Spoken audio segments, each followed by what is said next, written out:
In a neighborhood in Sylhet, there is a two-story house, quiet, unassuming, but hidden within it is the power of invisible fear. The windows are all open. No one lives there.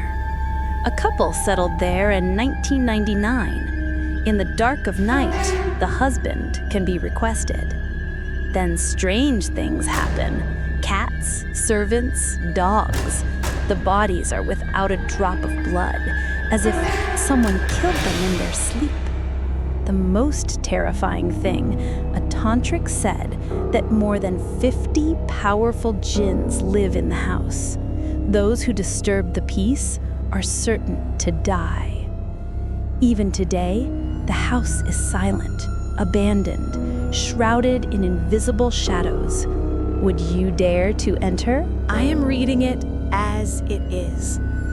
Since my birth, I have been living in a neighborhood in Sylhet City. I'm 18 years old.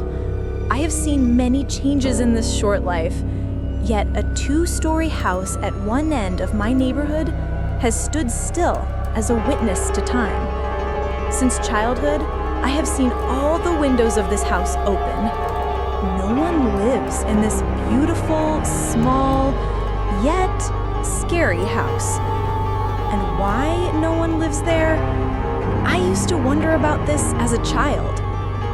Today, this house can be called the protagonist or antagonist of the incident. I have heard various incidents related to this house from the mouths of several senior citizens in my neighborhood. In all, I have compiled the events surrounding this house. The entire incident took place before I was born. Please forgive me if there are any mistakes in word choice and spelling. Without further ado, let's get to the main event. Incident 1. In 1999, a middle-aged couple in our neighborhood bought an abandoned 600-acre plot of land in a corner of the neighborhood and started building a house and living there. They had a daughter. Within 4 to 5 months of moving into the new house, the daughter's wedding preparations began. Even after marriage, the daughter was not happy. Although the in-laws were good people, the husband was very greedy. He repeatedly sent the daughter to her father's house for money and tortured her physically and mentally when she did not bring enough money. At one point, unable to bear the torture, the daughter was forced to move back to her father's house with all her belongings. But the husband came late at night and killed her in-laws and wife. Then he fled with all the money and gold.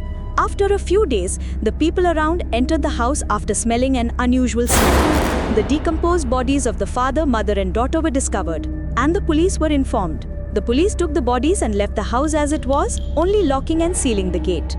Incident 2. About 6 months later, the tin shed next to the house was sold.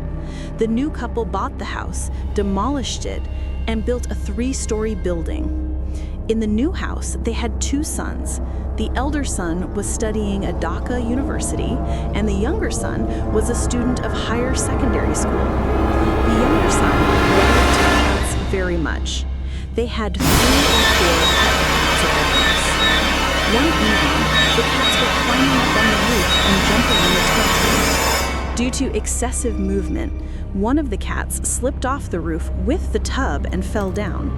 The tub and the cat fell into the courtyard of the sealed house. Just then, the cats screamed loudly. In an instant, everything became silent. The next morning, the bodies of 3 cats were seen lined up just an arm's length from the gate of the abandoned house. Each cat had been killed by the neck. The strange thing was, there was not a drop of blood on their bodies. The bodies were arranged in such a dry, damp environment that from a distance it seemed that they were sleeping comfortably. The house was also completely sealed. No one understands who killed the cats and kept them here or why. Incident 3. A new family rented a 3-story building next to the abandoned house. The family consisted of a husband, wife, college-aged son and daughter, and an 80-year-old grandfather. They were accompanied by a young servant who took care of the old man. Although the servant's behavior was generally decent, inside he was plotting to steal from the house. After a few days, he stole the key to the cupboard and tried to escape with the money and gold coins in the house. But Ginny caught his eye. The husband and wife immediately chased him. Unable to find a way to escape, the servant climbed onto the roof, then jumped into the sealed courtyard of the house. Within moments, he began to scream and scream loudly. The next morning, the neighbors discovered his body in the exact same place where the cats had fallen earlier. The body was pale, there was not a single drop of blood, and there were no signs of injury on the body. This was not the work of a human. Incident 4. Once upon a time, the nuisance of skunks increased in our area. Some landlords tried to understand the strange phenomena through dogs. Even after 3 strange phenomena in a row, one landlord could not believe it. He decided to send a big puppy dog to that house. Since the fence was not high, the dog was able to enter. Standing on the roof, the landlord watched the dog's reaction. After roaming around the yard for a while, the dog started howling terribly. The landlord could not see anything, but the dog's behavior told him that something terrible was happening here. The dog tried to run out but could not. Before reaching the boundary wall, it lay down on the ground, started thrashing its arms and legs, and gradually became lethargic. The next morning, the landlord went out for a morning walk. While walking in front of the house, something fell from a coconut tree and fell on him. He screamed and became senseless. What fell was the severed head of his dog. Incident 5. Almost half of the families in our neighborhood are Manipuri. The other half are Bengali. The relationship is good. One day, teenage Manipuri and Bengali children were sitting in the field and chatting. An argument started about who is brave and who is timid. A Manipuri teenager, Sagar, claimed to be the bravest. Everyone asked him to prove it. Everyone agreed that Sagar was the bravest, but Sagar insisted he would go to that house. Before anyone could understand anything, he stood up and ran towards the house as fast as a leopard. In an instant, everyone understood what he was doing. At that moment, everyone started shouting and running after him. Sagar had already crossed the threshold of the house and entered inside.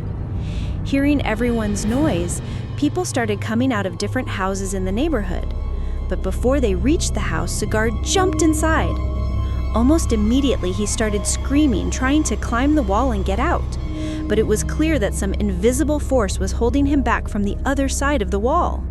He started crying loudly. After seeing Sagar in such a state, some people in the neighborhood started pulling him by the hand. After a long time, they were finally able to get Sagar out of the house. From that day on, Sagar lost his mental balance. Even today, Sagar is mentally unbalanced. Incident 6. Within a year, due to such isolated incidents happening around the house, everyone in the neighborhood was shaken and planned to find a solution. A female Aghori Tantric was brought from Rangamati. She came and first found out everything that had happened. The next day, it was Purnima, and at midnight she lit a torch and started walking around the house. After walking around many times, she asked everyone to sleep and said that she would tell everyone about the matter in the big field of the neighborhood at 8 in the morning.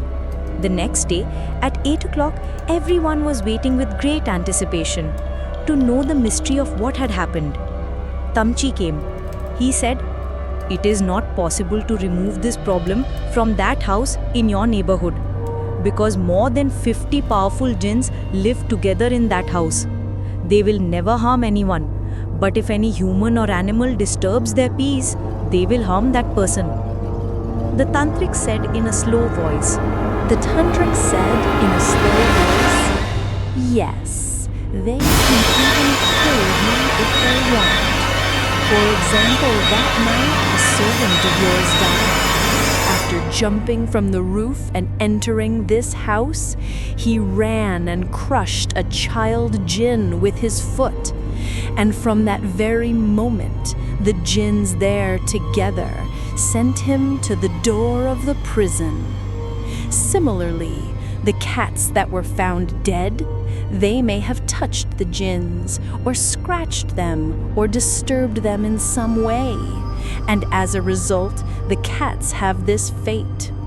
The tantric paused and said in a deep voice, "It is very risky to subdue even a simple genie, and there are more than 50 powerful genies in this house.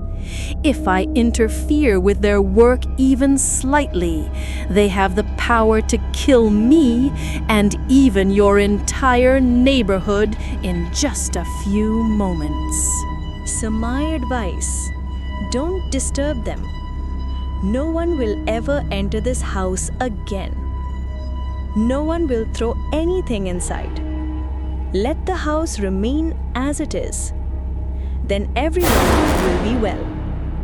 Saying this, the Aghari Tantric left. From that day until today, for 21 years, no human foot has ever set foot within the boundaries of that house. The house is still the same as before, silent, abandoned, and shrouded in an invisible shadow of fear.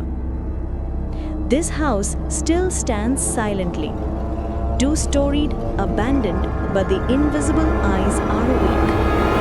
Whoever enters by mistake will never come out alive. Cats, dogs, humans, all have fallen victim to that invisible force. Not once did blood spill, but death is certain. Are you brave? If you think fear has frozen your spine, then write your opinion in the comments and subscribe to the channel so that the story of darkness reaches you every night. Has there been an incident near you that still terrifies you? Write your terrifying experience and send it to our email, SpiritHorrorWorld@gmail.com. Maybe your story will be the real horror experience of the next night.